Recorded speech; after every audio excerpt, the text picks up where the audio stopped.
Kembali menyaksikan Kompas Pagi, Saudara, bersama saya di Berbahagia. Saat ini kami akan mengajak Anda untuk melihat serta mengulas informasi apa saja yang tertuang di dalam Harian Kompas, edisi Minggu, 25 Agustus 2024. Kita bisa lihat bahwa judul utama Harian Kompas pada hari ini adalah Pilkada Sesuai Jadwal.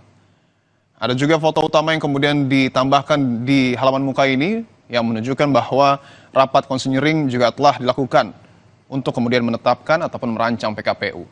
KPU di seluruh Indonesia telah mengumumkan pendaftaran pasangan calon peserta pilkada dibuka mulai 27 Agustus 2024 atau sesuai jadwal.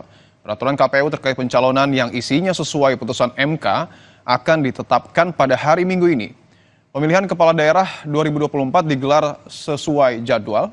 Tahapan pendaftaran kandidat sudah diumumkan, perubahan aturan pencalonan juga sudah disepakati, syarat ambang batas pencalonan dari jalur partai politik, serta penghitungan batas usia minimal kepala daerah dan wakil kepala daerah disusun sesuai putusan Mahkamah Konstitusi. Nah, di kolom sebelahnya juga Harian Kompas mencoba mengangkat judul dan juga mengulas terkait dengan Muktamar PKB. Judulnya adalah Muhaimin tak tergantikan di PKB.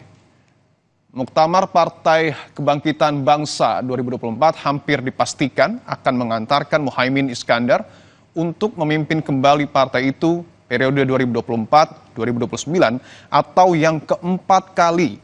Terkait hal ini, Muhaimin menyatakan dirinya menyerahkan keputusan itu ke peserta Muktamar.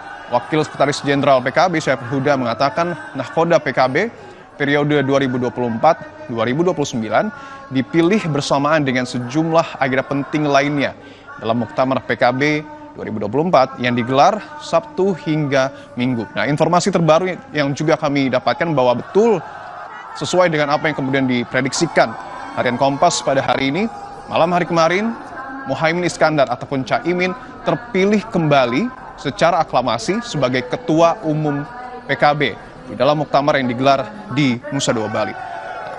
Selain agenda politik, Saudara, Harian Kompas juga mencoba untuk kemudian mengulas terkait dengan gaya hidup. Ini ada di halaman 15 dengan judul Jet Pribadi dan Hilangnya Rasa Peka.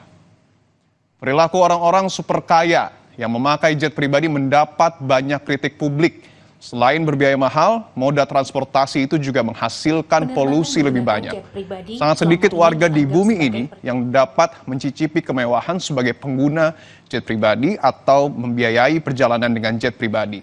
Selain dinilai sebagai simbol hilangnya kepekaan dan tiadanya empati terhadap kesulitan ekonomi warga kebanyakan, pengguna jet pribadi juga disorot terkait hilangnya kepedulian pada lingkungan.